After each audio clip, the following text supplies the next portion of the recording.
ഉട്ലരി ഉട്ലരി ഓ ഉട്ലരി ഉട്ലരി ഓ ഉട്ലരി ഉട്ലരി ഉട്ലരി ഉട്ലരി ഓ Chand താരോ say ചല്ല high ആഗേ. Lata Mangeshkar. ഞാൻ എന്താ ചെയ്യണ്ടേ, ഞാൻ എവിടെ നിൽക്കണ്ടേ എനിക്കറിയില്ല, ഞാൻ അറിയില്ല. കാലിൽ നിന്നൊക്കെ ഒരു വിറ. ചിട്ടിയായി ഹൈ വതൻ സേ ചിട്ടിയായി ഹൈ. സുഹൃത്തുക്കളെ, നമ്മുടെ വടക്കൻ മലബാറിലെ പ്രഗത്ഭരായിട്ടുള്ള രണ്ട് കലാകാരന്മാരാണ് എനിക്ക് ഇരുവശങ്ങളുമായി ഇരിക്കുന്നത്. അത് ഞാൻ പറയാതെ തന്നെ നിങ്ങൾക്കറിയാം. ഇന്ന് ഞാൻ വളരെ സന്തോഷവാനാണ്. കാരണം നമ്മുടെ ഈ ജ്യോതിഷ് വീട്ടിക്ക് എന്ന ഈ ഒരു ചെറിയ യൂട്യൂബ് ചാനലിന് വേണ്ടിയിട്ട് ഒരുപാട് സമയം മാറ്റി വെച്ചിരിക്കുകയാണ് രണ്ട് ആർട്ടിസ്റ്റുകളും. അനിൽ നാരായണൻ മട്ടന്നൂർ, താങ്കളെ ഒരുപാട് പാട്ടുകൾ ഞാൻ നേരിട്ട് അനുഭവിച്ച ഒരാളാണ്. പ്രത്യേകിച്ചും നിങ്ങൾ പാടാറുള്ളത് ഹിന്ദി പാട്ടാണ്. എന്താണ് ഹിന്ദി പാട്ട്? ഇങ്ങനെ ഹിന്ദി വളരെ അതിൻ്റെ ഉച്ചാരണത്തിലും വളരെ പെർഫെക്റ്റ് ആയിട്ട് പാടുന്നു എന്നുള്ളതാണ്. അതിന് ഫ്ലുവൻ്റ് പറഞ്ഞു കഴിഞ്ഞാൽ ഞാൻ ബോൺ ആൻഡ് ബോട്ടപ്പ് മുംബൈ. അപ്പോൾ ബോംബെയിൽ മലയാളം സ്കൂളിൽ മലയാളം ഒന്നും ഉണ്ടാവില്ല. അപ്പോൾ ഇംഗ്ലീഷ്, ഹിന്ദി, മറാഠി ഈ 3 സബ്ജക്റ്റ് ഉണ്ട്. അതെ അതെ. അപ്പൊ അന്ന് പാടിയ പാട്ട് ഓർമ്മയുണ്ടോ? ചെറുപ്പത്തിൽ പാടിയ ഗോരി തേരാ ഗാവ് ബടാ പ്യാരാ मैं तो गया मारा आके यहाँ रे उस पर रूप तेरा सादा चंद्रमा जो आधा आधा जवारे आधा जवारे मेरे नैना सावन भादो फिर भी मेरा मन प्यासा फिर भी मेरा मन प्यासा. ഈ പാട്ടിന് വേറൊരു കഥയുണ്ട്. പറഞ്ഞോളൂ. പറഞ്ഞു കഴിഞ്ഞാല് നമ്മള് ഈ ലൈൻ റൂമിൽ താമസിക്കുന്ന സമയത്ത് ഞാൻ ലൈൻ മുറി സമയത്ത് ഇങ്ങനെ പാട്ട് പാടും. അപ്പൊ എല്ലാരും കേൾക്കും. അപ്പോ എൻ്റെ ജസ്റ്റ് ഓപ്പോസിറ്റ് ആയിട്ട് ഒരു പഞ്ചാബി ഫാമിലി ഉണ്ട്. പഞ്ചാബി ഫാമിലി പറഞ്ഞു കഴിഞ്ഞാൽ ധർമ്മേന്ദർ അറിയാം, സിനിമ നടൻ ധർമ്മേന്ദറിന്റെ ഒരു സ്റ്റുഡിയോ ഉണ്ടായിരുന്നു. സണ്ണി ഡെയോൾ അച്ഛൻ സ്റ്റുഡിയോ ഉണ്ടായിരുന്നു ഒരു കാലത്ത്. ഷോലയിലെല്ലാം ഭയങ്കര ഇതല്ലേ. അപ്പൊ പറഞ്ഞു, നീ പാട്ട് പാടുന്നുണ്ടല്ലോ, അപ്പൊ നമുക്കൊരു ദിവസം പോവാ, സ്റ്റുഡിയോയിൽ പോവാന്ന് പറയും. ഇന്ന് ആരും അങ്ങനെ വരൂല കാര്യമായിട്ട്. അപ്പൊ ഞാൻ വിചാരിച്ച സ്റ്റുഡിയോയിൽ പോവാ, പിന്നെ ഒരു ഇതല്ല. അപ്പൊ അമ്മയും പറഞ്ഞ് പോയിട്ട് പോവാന്ന് പറഞ്ഞു. അങ്ങനെ സ്റ്റുഡിയോയിൽ ഞാൻ കയറി. എല്ലാം ഒരു ഫസ്റ്റ് ടൈം ആയിട്ട് സ്റ്റുഡിയോ സമയത്ത് കംപ്ലീറ്റ് എല്ലാരും ആരും ഇല്ലാത്ത ഫുൾ സീറ്റും അത് പിന്നെ എന്നെ ഒരു ക്യാബിനിൽ കൊണ്ടുപോയി. അപ്പോ എന്തിനും ഒരു ഇതുപോലെ എങ്ങനെയാ പാടും. അപ്പൊ ബബ്ലു നമ്മൾ വിളിക്കുന്ന പേര്. അപ്പൊ ഓൻ പറഞ്ഞ് എന്നോട്, നീ പാട്ട് പാടുന്ന. ഞാൻ അവിടെ ക്യാബിനിൽ ഉണ്ടാവും, സൗണ്ട് അപ്പൊ ഞാൻ 2-3 പാട്ടെല്ലാം പാടി. അത് കഴിഞ്ഞപ്പോ ഓൻ പറഞ്ഞ്, നീ ഒരു 2 പാട്ടും കൂടി ഒന്ന് പാടുന്ന, ഇവിടെ ഒരു ഗസ്റ്റ് ഉണ്ടെന്ന് പറഞ്ഞു, നിന്റെ വോയിസ് കേൾക്കാൻ വേണ്ടി. അപ്പൊ ഞാൻ വിചാരിച്ചു സാധാരണ ആരെങ്കിലും ഉണ്ടായി, ഒരു ഫിലിം ഇൻഡസ്ട്രിയിലെ ആൾക്കാർ. അങ്ങനെ 2 പാട്ട് പാടിയിട്ട് ഞാൻ ഇറങ്ങി കഴിഞ്ഞ സമയത്ത് ബബ്ലു എന്നെ ആ ഹാളിൽ കൊണ്ടുപോയിട്ട് പറഞ്ഞ്, നീ ഒരു ഗസ്റ്റിനെ കാണണമെന്ന് അറിയും. ഞാൻ പറയാം കാണാന്ന് അറിയും. നീ എൻസൈറ്റി ആയിരുന്നു.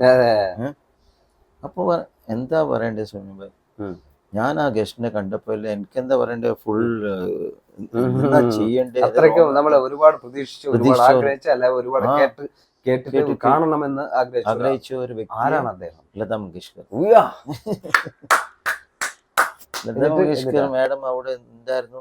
ലതാ മങ്കേഷ്കർജിയെ കുറിച്ചിട്ട് നമുക്ക് അങ്ങനെ ആലങ്കാരികമായിട്ട് പറയാൻ ഒന്നും പറ്റില്ല. കാരണം വാക്കുകൾക്ക് അതീതമായ ഒരു, അല്ലെങ്കിൽ ഒരു ദൈവത്തിന്റെ അത്രയ്ക്കും ഒരുപാട് പറയാനുണ്ട്. എന്നിട്ട് എന്താണ് സംഭവിച്ചത്? എന്നിട്ട് പിന്നെ ഞാൻ എന്താ ചെയ്യണ്ടേ, ഞാൻ നിൽക്കണ്ടേ എനിക്കറിയില്ല.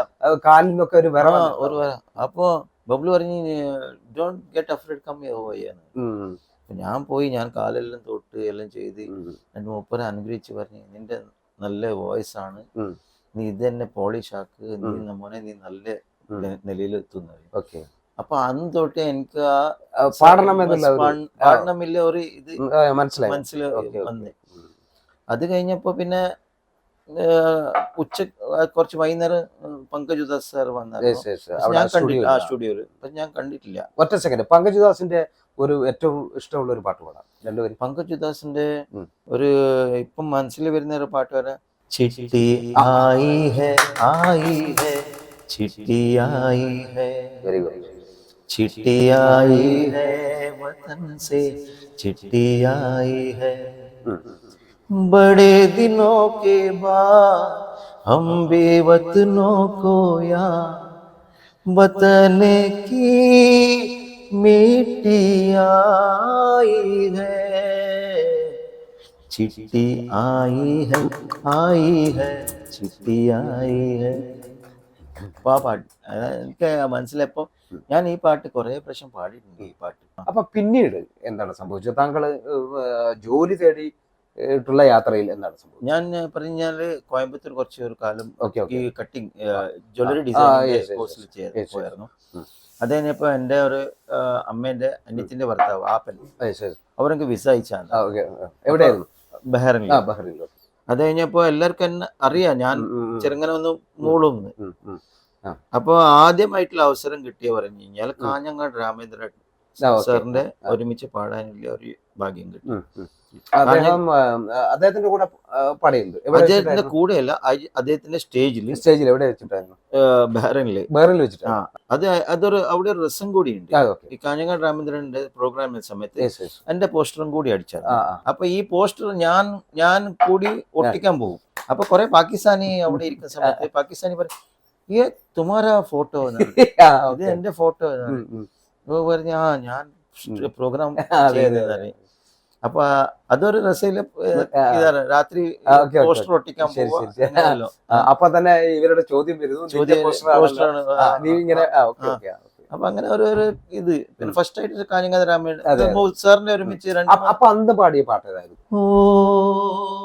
एक लड़की को देखा तो ऐसा लगा जैसे खिलता गुलाब, जैसे शायर का ख्वाब, जैसे उजली किरण, जैसे मन में हिरन, जैसे चांदनी रात, जैसे नगमी सी बात, जैसे मंदिर में हो एक जलता दिया,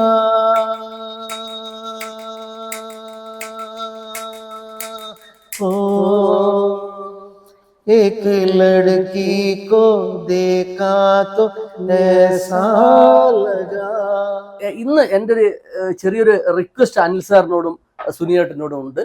അനിൽ സാറിന്റെ ഒരു മനോഹര ഗാനവും അതിന് ഒത്ത ഈണം നൽകി ശബ്ദകലയിലൂടെയുള്ള ഒരു വിസ്മയം തീർത്ത് നമ്മുടെ സുനിയേട്ടനും കൂടെ കൂടണമെന്ന് റിക്വസ്റ്റ് ചെയ്യാണ്. जिंदगी एक सफर है सुहाना, यहाँ कल क्या हो किसने जाना. जिंदगी एक सफर है सुहाना, यहाँ कल क्या हो किसने जाना. अरे उडलरी उडलरी उडलरी उडलरी उडलरी उडलरी उडलरी उडलरी उडलरी उडलरी उडलरी उडलरी उडलरी उडलरी उडलरी. चांद तारों से चलना है आगे, आसमानों से बढ़ना है आगे. चांद तारों से चलना है आगे, आसमानों से बढ़ना है आगे.